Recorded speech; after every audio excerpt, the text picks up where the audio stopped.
Oke. Jadi jual beli dalam waktu ya jangka pendek lah Mbak ya. Yang penting kita dapat cuannya gitu. Widih. Aduh, ketahuan. Oke. Jadi sejak kuliah tuh aku kayak nyoba-nyoba gitu ya, ada saham dari industri rokok gitu, kemudian ada saham dari industri kayak Unilever tuh apa ya, bahan pokok ya bilangnya ya. Iya. Sebenarnya cara perhitungan terkait dividen tadi nih dari BBRI terutama sih. Kemarin habis cuma 35%, ya udah langsung aku sell karena habis itu kan tahu sendiri ya Mbak ya. Iya. Udah langsung terjun payung gitu Langsung kan. terjun bebas. Kalau apa, Uangnya kan IPS banyak ya juga orang banyak. Buma ya kayaknya ya. Kayaknya. Ya, jangan kencang-kencang. Duitnya banyak. Oke.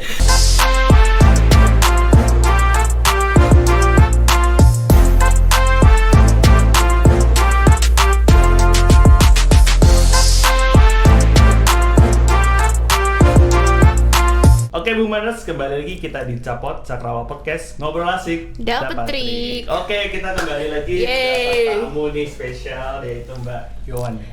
Iya. Iya Mbak ya. Kenalan dulu Mbak. Oh iya. Aku baru kenalan ini sih soalnya sih. Oh iya. Kemarin belum kenalan. Iya. Oh kemarin belum kenalan, tapi Mbak- sering ketemu kan iya, ya? Sering papasan aja. Oh iya. Kalau Mbak ini dari mana sih Mbak sebenarnya? Oh aku dari ini junior spesialis di organization management. Kalau Mas Ali sendiri? Aku di bagian PSCM ya. Oh, di bagian PSCM. operasional PSCM. Jadi kalau rekan-rekan ini suka ngapus PO ini ketemu saya nih. Gitu. Waduh, ketemunya lewat sistem tadi ya? Iya, sistem lewat email gitu ya. Oke, Mbak Yuan nih, sekarang ini kita dapat kesempatan nih untuk mendiskusikan tentang duit nih, tentang Waduh. percuanan nih. Lagi agak berat nih sama tema-tema sebelumnya ya.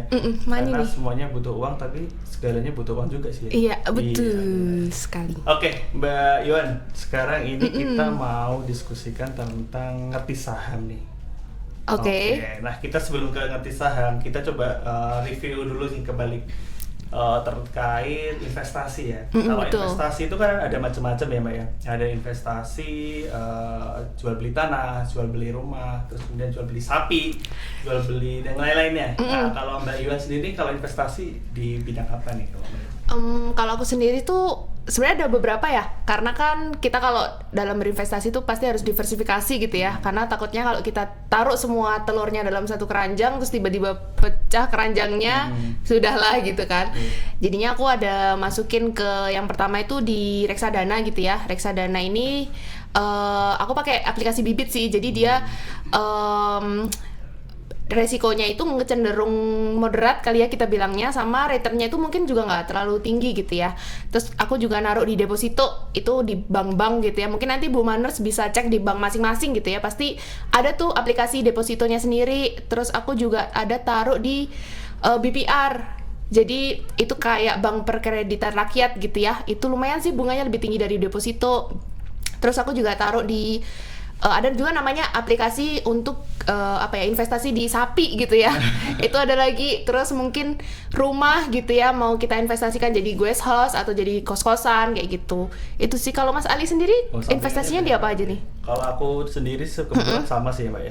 Lebih cenderungnya ke saham. Tapi kalau misalkan yang lain-lain sebelumnya pernah kena tipu juga sih Mbak. Waduh, Kayak kenapa tuh? investasi bodong. Dulu kan sebelumnya ada kayak robot trading gitu Oh, ya. I Itu sempat see. ketipu juga sih itu sekitar. Iya, yang lagi viral tuh ya. 10 juta hilang. Dah itu aja. Itu investasi, berarti investasi bodong itu kenapa sih Mas? Maksudnya kenapa Mas memulai masuk ke investasi bodong waktu itu? Awalnya itu karena FOMO ya Mbak ya. Oke. Iya karena FOMO. Jadi ikut-ikutan teman nih kayaknya cuannya ini nih Kelihatan lumayan ya. terus nih lumayan kan, kalau kita ikutan coba deh gitu. Oh, gitu. Nah kalau Mbak sendiri kan berarti kan cenderungnya ke saham ya. Kenapa investasinya ke saham? Oke, aku cenderung ke saham tuh karena ini sih pasti return ya. Kita sebagai manusia tergila-gila dengan uang gitu ya. Jadi aku ambilnya di saham. Cuman memang kebetulan aku bukan investor yang berani banget gitu ya, bukan yang high risk. Jadi aku ambil sahamnya itu yang jangka panjang gitu. Kalau Mas Ali tadi juga main di saham juga ya? Iya benar. Jangka panjang juga? Tapi kalau aku sendiri di jangka pendek sebenarnya. Oh, di Jadi jangka kalau pendek. misalkan kita bermain saham ya, kita kan ada yang namanya 3 kategori misalkan nih, kayak trading, terus investasi, terus kemudian kayak scalping nih. Nah kalau saya sendiri di trading sih Mbak. Oke. Jadi jual beli dalam waktu ya jangka pendek lah Mbak ya. Yang penting kita dapat cuannya gitu. Widih. Tapi dulu kenapa sih Mas ngambil saham itu karena cuannya itu ya? Karena ya sebenarnya buat sampingan aja ya Mbak ya. Karena Widih. waktu aku join ini waktu zaman COVID. Nah, Oke. kita kan perlu sampingan mungkin ya karena betul. dulu zaman masih kekurangan duit kali ya. Habis itu kita coba-coba cari-cari terus ketemulah di saham ini. Oh. Dan alhamdulillah ya bisa menghasilkan dikit Ya. sedikit sih. Nggak apa-apa lah. Udah dapat mobil belum Mas? Rahasia ya? Rahasia perusahaan. Motor sih. Oke. Nah, kalau Mbak sendiri kalau misalkan beli saham itu biasanya dari platform apa aja sih, Mbak? Oh, kalau aku tuh saham, aku kebetulan pakai 2 ya. Jadi dulu di waktu aku masih kuliah gitu ya, aku pernah ikut join kayak UKM gitu ya. UKF sih bilangnya, unit kegiatan fakultas itu terkait dengan persahaman atau bisnis gitu ya. Nah, aku belajar di saham itu ada Indo Premier. Waktu itu datang ke kampus aku, terus aku daftar tuh ke situ, terus mulai beli-beli. Tapi ya beli-belinya masih agak kurang pinter gitu ya, jadi belinya asal beli aja gitu. Nah itu sih yang pertama dari iPod gitu ya, iPod Indo Premier itu. Terus yang kedua itu aku juga pakai Stockbit. Jadi kalau Stockbit itu lebih gampang karena waktu itu Indo Premier juga harusnya sih mungkin bisa pakai aplikasi. Mungkin nanti Mas Ali bisa jelasin lebih lanjut kali ya. Bisa. Kalau di Stockbit sendiri sih waktu itu aku langsung daftar aja di aplikasinya. Jadi aku daftar pakai email, pakai akun, password, terus abis itu aku masukin uang, beli deh gitu. Kalau Mas Ali pakai apa? Kalau aku sendiri sih pakai beberapa platform gitu ya. Aku ada Ajaib yang lagi ngetren nih di Bensin ya. Terus kemudian iPod juga pakai. Terus sama Mirai. Nah, aktifnya sih di Mirai, Mbak, karena kan di trading ya. Jadi saya biasanya di Mirai itu jual belinya lebih cepat sih aksesnya. Daripada di iPod sekarang agak lemot sih, tapi ini disclaimer ya sebenarnya ya. Nanti tergantung pilihan rekan-rekan nih untuk platformnya seperti apa dan lain-lain, ini tergantung pilihan rekan-rekan semua sih. Karena tergantung orangnya butuhnya kayak gimana gitu ya, betul. Pasti ada kelebihan dan kekurangan masing-masing di tiap platform ya. Betul. Oke. Mas, kalau Mas sendiri waktu Mirai itu Mirai Sekuritas ya? Itu gampang juga ya join, maksudnya masuk akunnya gitu, tinggal download atau download aja sih, Mbak, di Play Store ataupun iOS gitu ya. Jadi Mbak misalkan saya nanti coba ngasih sampel aja ya beberapa, ini mungkin nanti bisa di-record juga sih ya. Gimana tuh? Kayak gini nih.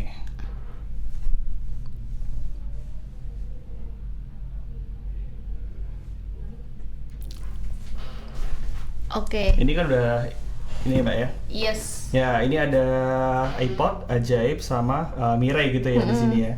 Mirai yang Neo ini ya? Iya, Neo Hot di sini. Di sini kita bisa aktif trading sih ya di sini, Mbak ya. Kalau mau misalkan download, tinggal kita download aja di Play Store. Nah, terus kemudian ikuti aja instruksi, biasanya kita dapat dari YouTube juga sih. Oke, langsung bisa masuk ya. Nah, Mas, tadi kan kita udah belajar ini ya, cara masuk gitu ya. Kalau cara belinya gimana, Mas? Maksudnya kayak mungkin Bu Manas pengen tahu nih gimana cara beli kalau dari Mas sendiri. Oke, jadi kalau misalkan kita mau beli nih, kita coba contohin satu sampel aja ya. Ini dari Mirai. Ini saya coba buka di Neo Hots. Oke, ini udah masuk ya, Mbak ya di sini ya. Tapi ini portofolionya aku tutupin ya. Ntar kelihatan boncosnya, kelihatan nih. Kelihatan sultannya nih. Ali Ahmad. Enggak lah. Istrinya Nagita Slavina. Kebalik, suaminya Nagita Slavina. Ini Alen Nora 3. Salah password. Grogi nih kayaknya karena lagi direkam, guys. Nah, di sini ya ini kelihatan minus ya, sorry nih. Sharing portofolio nih. Aduh, ini boncos semua nih 4 juta. Oke. Terus kita klik di sini ya. Stop order. Oke. Terus kemudian kita pilih saham yang akan kita beli nih, Mbak. Misalkan kita mau di BRPT gitu ya, di Barito Pacific.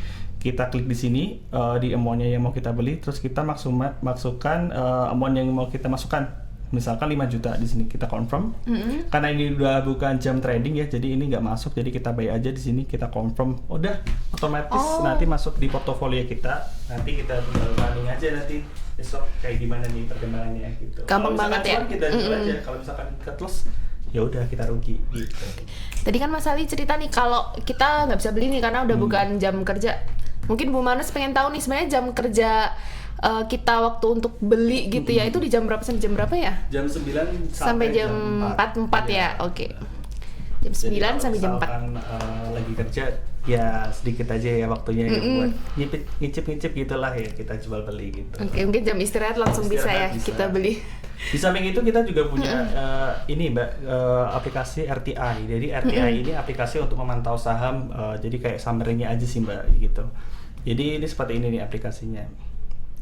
Oke, di sini ya. Coba lihat. Oke. Di sini ini kita bisa memantau saham yang sudah kita beli, misalkan di sini misalkan ada BRI ya. Tadi aku juga udah beli BRI. Nah, di sini kan kelihatan naik nih ya harganya ya. Yes. Hijau ya. Iya, hijau. Bisa kita lihat juga dalam 1 tahun. Terus kemudian cara dividennya juga bisa kelihatan nih Mbak di sini. Di menunya di sini. Jadi historical dividennya kelihatan ya. Betul sekali. Oke, Mas tadi kan kita beli tuh, tapi mungkin Bu Manes penasaran nih sebenarnya saham yang kayak gimana gitu ya yang harus kita beli gitu. Kalau Mas caranya gimana Mas? Kalau kita biasanya harus screening dulu ya, Mbak ya. Biasanya kan saham yang paling bagus itu di LQ45 ya. Nah, kalau Mbak sendiri gimana nih? Tunggu, LQ45 apa tuh? Jangan-jangan masih ada yang bingung nih. Jadi LQ45 itu saham yang fundamentalnya udah cukup bagus nih, Iya, Mbak. betul. Udah cukup kuat. Jadi misalkan kita kalau misalkan beli gorengan, ya itu Ya, siap-siap begitulah. bocor saja kan ya, kayak gitu.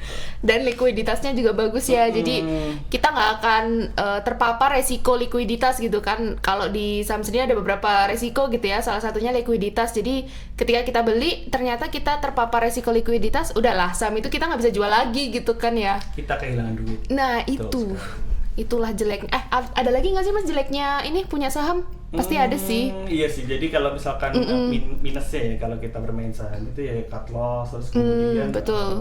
Capital gain-nya juga udah kurang gitu. Betul. Kan, ya. Kalau Mbak Yuan sendiri kalau misalkan pembelian saham dari segi teknikal, fundamental atau Kalau aku karena mungkin ngelihatnya tuh jangka panjang gitu ya, jadi aku biasanya lihatnya dari fundamental sih. Jadi kayak aku kadang ngitung dari return on assetnya, terus return on equity-nya.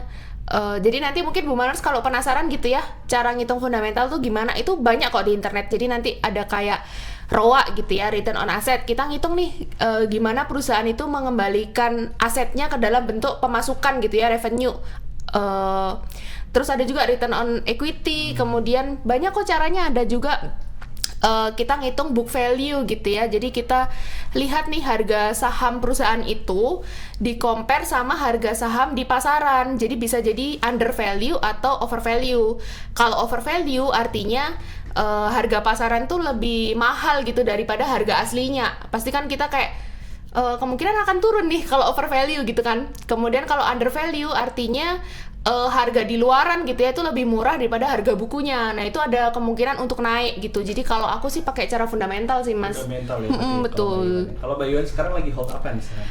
Aduh, rahasia nggak sih nih? Bisa dong. Oke, kalau aku sih sebenarnya sejak kuliah tuh, BBRI ya?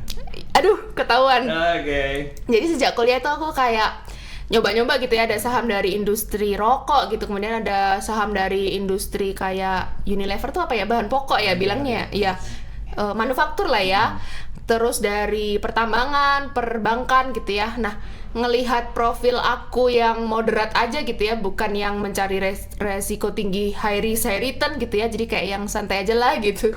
Aku akhirnya masukinnya ke perbankan sih. Jadi karena kalau perbankan tuh aku ngerasa bisa ngelihat siklusnya ya. Jadi kalau teman-teman lihat nih di internet gitu ya, di Google itu ketik aja misalkan BBCA, BBRI gitu ya, BBNI, itu pasti kayak bisa kerasa gitu ya siklusnya. Kalau sebelum pembagian dividen pasti naik, kemudian di pertengahan tahun biasanya turun gitu ya. Terus waktu Covid itu pasti karena kondisi makro gitu ya, pasti anjlok tuh. Nah itu saatnya kita untuk menyerok guys gitu supaya dapat cuan. Kebetulan ini ya BBRI juga lagi turun banget nih. Iya betul. Di serok kayaknya. Iya. Telat ya tapi ya.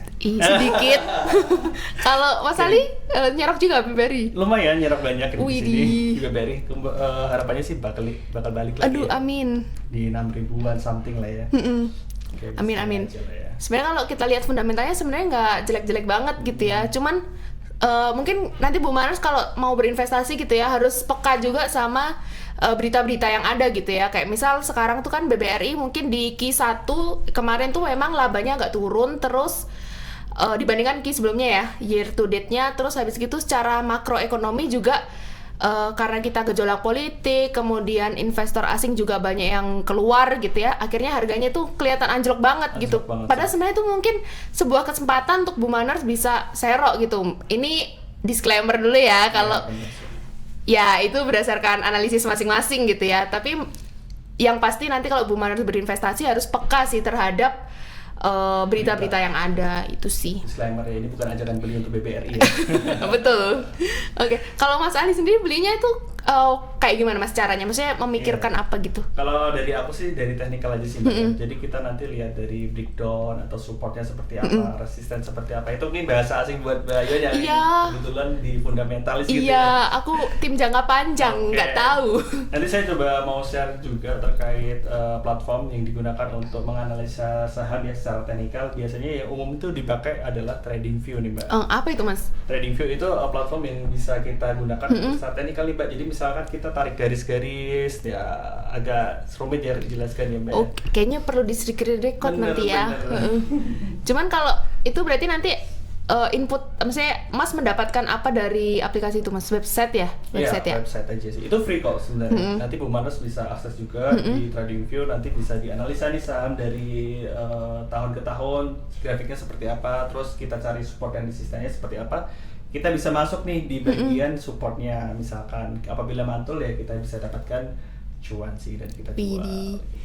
By the way, ini Bu Manners tahu nggak ya kalau kita beli saham tuh apa aja keuntungannya? Jangan-jangan masih bingung nih.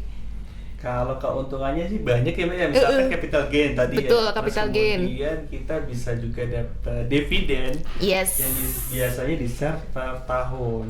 Oke. Dividen tuh apa sih?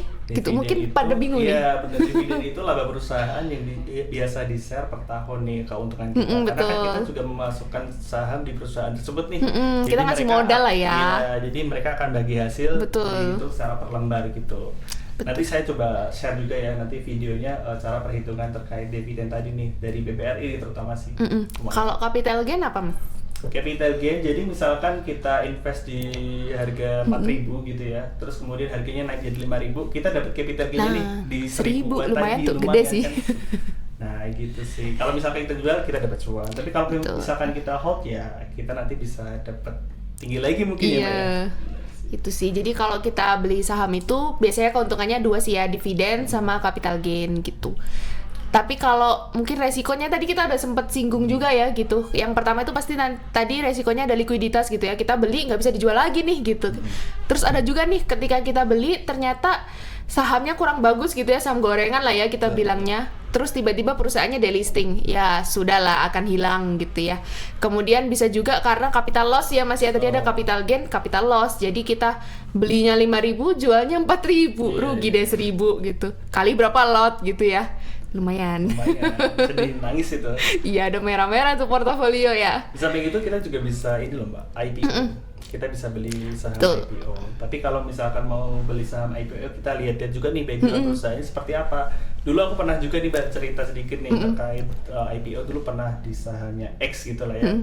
Itu sampai nggak bisa diambil lagi. Waduh. Ya udah ini mentok aja di sini terus gitu. Ya hangus dong. Gitu, makanya. Terus juga pertama ini di saham Aman Mineral ya.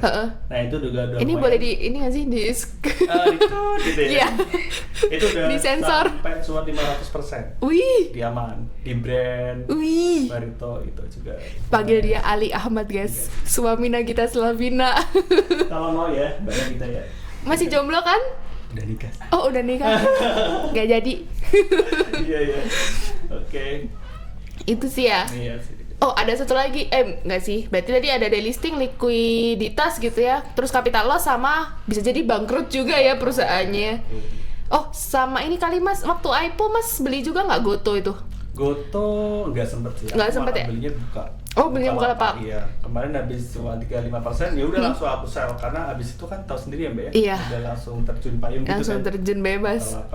Tapi di sini rekan-rekan Buma ini pasti banyak juga yang main saham sih. Iya sih, yakin. Ya, kan? Uangnya kan banyak ya orang Buma ya kayaknya ya. Kayaknya. Ya jangan kencang-kencang. Banyak. Oke. Itu apa lagi ya Mas? Kita mau cerita apa lagi nih? Kakak ini berapa menit lagi ya? Baru 18 menit. Oh baru 18 menit Kak, kita masih punya 10 menit lagi nih. Oke. Bisa nggak sih mereka ngasih pertanyaan di bawah?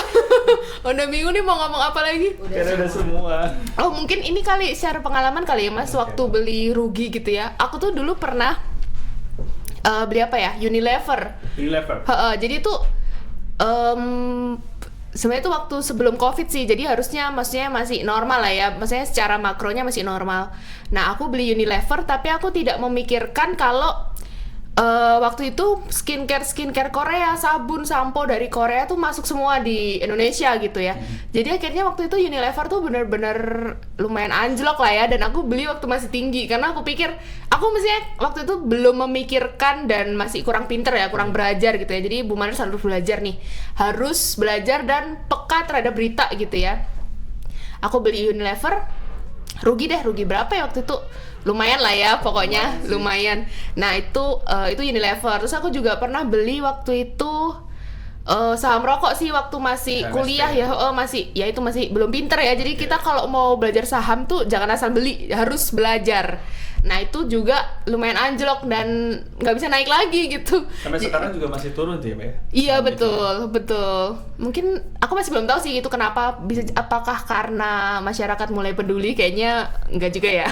Kesehatan. Ya nggak tahu juga sih, cuman kalau itu aku masih belum tahu jawabannya gitu ya. Tapi kalau kayak Unilever terus BBRI ini dengan kita membaca berita, kita jadi tahu nih sebenarnya kenapa sih saham itu naik, saham itu turun gitu ya. Kita harus peka terhadap berita-berita yang ada gitu.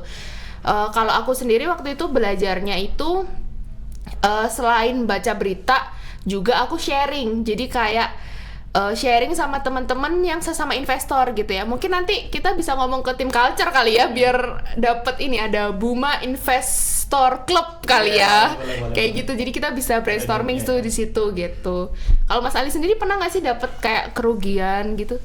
Banyak sih Mbak. Kalau kerugian sendiri sih biasanya saya sering cut loss ya karena di trading. Jadi misalkan udah minus 3%, 4%, saya langsung buang nih, jual. Oke. Tapi kalau udah cuan ya udah kita jual juga sih, kita beli. Inilah bedanya jangka pendek dan jangka panjang teman-teman. Jadi tips apa nih buat Bu Manes yang lagi newbie nih untuk mau belajar saham dari Mbak Iwan apa nih kira-kira? Apa ya, kalau aku sih pasti belajar ya, karena namanya juga manusia ya, sampai umur berapapun akan terus belajar gitu ya. Cuman memang kalau saham sendiri kan namanya bisnis tuh pasti akan bergerak dan apapun akan berubah dengan cepat gitu ya. Jadi kita harus punya growth mindset gitu ya. Kita harus belajar dari manapun itu, entah kita kayak saya nih misal jangka panjang, saya cuma mau dengerin nasihat dari teman-teman yang jangka panjang juga nggak bisa. Pasti saya butuh juga nih pendapat dari Mas Ali yang mungkin lebih high risk high return ya gitu. Terus mungkin kita juga bisa sharing nih, karena investasi itu nggak cuma saham gitu ya. Kita juga bisa sharing sama mungkin orang tua yang mungkin rekan-rekan kerja kita yang udah berpengalaman gitu ya. Mereka mungkin berinvestasi di mana, misalkan di rumah atau di sapi gitu ya, kita nggak tahu, di kambing gitu dan lain sebagainya gitu, deposito dan lain-lain, reksadana, emas mungkin ya. Nah yang pasti belajar, terus brainstorming, terus perbanyak baca berita sih paling penting, karena dalam berinvestasi menurut aku makroekonomi itu lumayan mempengaruhi gitu ya. Selain kebijakan misalnya di Indonesianya, di luar negeri pun bisa mempengaruhi gitu. Misalkan kayak perang itu pasti bisa jadi ISG akan turun gitu ya. Atau ketika winter tuh kan pasti orang-orang di Europe, di Australia itu pasti butuh batu bara gitu ya untuk nyalain suhu gitu ya, naikin suhu. Nah hal-hal kayak gitu, siklus kayak gitu yang perlu Bu Manes tahu gitu ya. Misalkan nih kayak mau lebaran, mungkin apa aja sih kalau hari raya itu yang mungkin naik, mungkin saham-saham di bahan pokok mungkin ya, kayak gitu-gitu. Nah siklus itu yang menurut aku sih sebagai jangka panjang ya, itu rekan-rekan Bu Manes harus pelajarin gitu. Kalau Mas Ali sendiri itu kalau kita masukin di saham itu aksesnya lebih mudah ya Pak. Iya betul. Dengan modal yang minimal kita bisa memulai belajar dengan saham dan trading gitu ya. Itu sih. Okay. So fun, biar dapat uang. Yes, cuan. Oke. Udah selesai nih. Selesai. Nanti lanjut sambil ngopi ya di bawah. Oke, jadi Bu Manes, kita kalau misalkan dari investasi ya, kita harus bijak menggunakan uang kita ya Mbak ya. Betul. Apalagi uang dingin ya. Betul, harus pakai uang dingin ya, jangan sampai pakai uang pinjol ya, apalagi aduh. No. Mungkin kita sampai di sini dulu kali ya Mas. Ya, nanti kita lanjutkan mungkin di next time lah ya. Atau mungkin nanti kalau mau ngopi bareng boleh lah hubungin kita ya. Kita brainstorming bareng gitu. Sorry. Oke, mungkin semoga gitu ya apa yang kita bicarakan hari ini bisa jadi pelajaran gitu ya buat rekan-rekan, dan juga kita bisa diskusi bareng nanti di luar forum Session ini ya. gitu ya. Betul. Oke, rekan-rekan jangan lupa like, subscribe, and comment. Oke, sampai jumpa di episode selanjutnya. Dadah. Dadah. Ya gue tuh sampai kayak sering sering ditegur Bu Reni ya. BMI-nya PSYM tuh tertinggi, ternyata kamu ini penyebabnya. Belum lama gue mencoba menerapkan untuk menurunkan ego gue pada saat berlari. Betul. Karena itu sangat-sangat berpengaruh banget guys. Betul. Jadi gue ini kan sebenarnya basicnya rada lagunya tuh rada-rada yang ngebeat ya. Yang rada-rada metal, nggak heavy metal banget sih, maksudnya yang rada-rada pop gitulah. Pop metal atau alternatif segala macam lah.